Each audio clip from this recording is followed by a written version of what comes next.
Rise and shine mga ka-RSP! Ito na po ang araw-araw ng inaabangang mga gabay, patnubay, palala at prediksyon ni Master Hans Kua ngayong araw ng February 5, midweek 2025. Para sa mga pinanganak ng Year of the Rat, ang pagiging positive ay magdadala ng magandang vibe sa love life mo.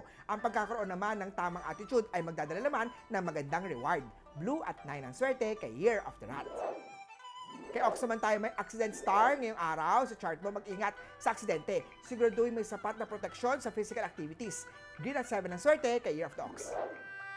Sa Year of Tiger naman tayo, maganda ang pasok ng pera mula sa seasonal job o racket. Pero tatandaan na mas maganda pa rin ang may stable na income, lalo na kung may responsibilidad ka. Red at 2 ang swerte kay Year of the Tiger. Sa Year of the Rabbit naman tayo, pagod, burnout at pagkasawa sa ginagawa ang naranasan ngayon. Isang maayos na pahinga ang deserve mo kahit sandaling bakasyon para makapag-recharge sa toxic na paulit-ulit na ginagawa. Orange at 5 ang swerte kay Year of the Rabbit.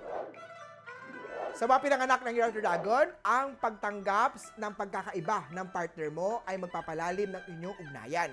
Huwag mong baguhin ang mga bagay na minahal mo sa kanya para lang ipagyabang sa ibang tao. Yellow at 4 ang swerte kay Year of the Dragon. Sa mga Year of the Snake naman tayo, magkaroon ng clarity tungkol sa long-term goals mo. Iwasan lang muna ang stress at maglaan ng oras para sa pahinga. Pagdating naman sa usapang pera, bantayan ang mga gastusin sa kuryente at tubig para magtipid. Silver at 8 ang swerte kay Year of the Snake. Sa mga horse naman tayo, isang unexpected opportunity ang magdadala ng karagdagang kita. Gawin ng maayos ang trabaho at huwag sisirain ang tiwala para makaulit ka pa. Purple at 1 ang swerte kay Year of the Horsey. Sa mga goat naman makakatulong ang pag-declutter at pag-iba ng pwesto ng kagamitan sa tahanan para maalis ang mga negative energy. Maglagay naman ng quartz na kristal sa opisina o sa negosyo para ma-enhance ang productivity energy. Grade 6 ang swerte kay Year of the Goat.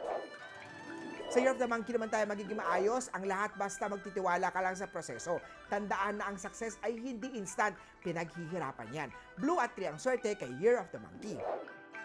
Sa mga Year of the Rooster naman tayo, magandang panahon upang mag-aral ng bagong career option at mag-focus sa personal growth mo.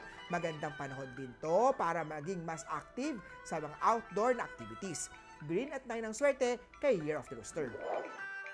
Sa mga dog naman tayo, lumalamig na ang buhay pag-ibig. Maging mas romantiko sa relasyon sa tulong ng simple pero meaningful na effort. Gold at 7 ang swerte kay Year of the Doggy. At sa Year of the Pig naman tayo, ang maingat na pagpaplano ay magdudulot ng magandang future sa finance. Pagdating naman sa usapang career, magiging masaya ang araw mo dahil sa suporta na matatanggap mula sa kasamahan, galingan at huwag sayangin ang kanilang mga tiwala. White at 3 ang swerte kay Year of the Piggy. Muli po, ito po yung mga gabay, patnubay, palala at prediksyon lamang ni Master Hans Kua. Nasa inyong mga kamay nasilalay ang inyong tagumpay. Kaya always be positive at i-claim ang mga swerte, mga ka-RSP.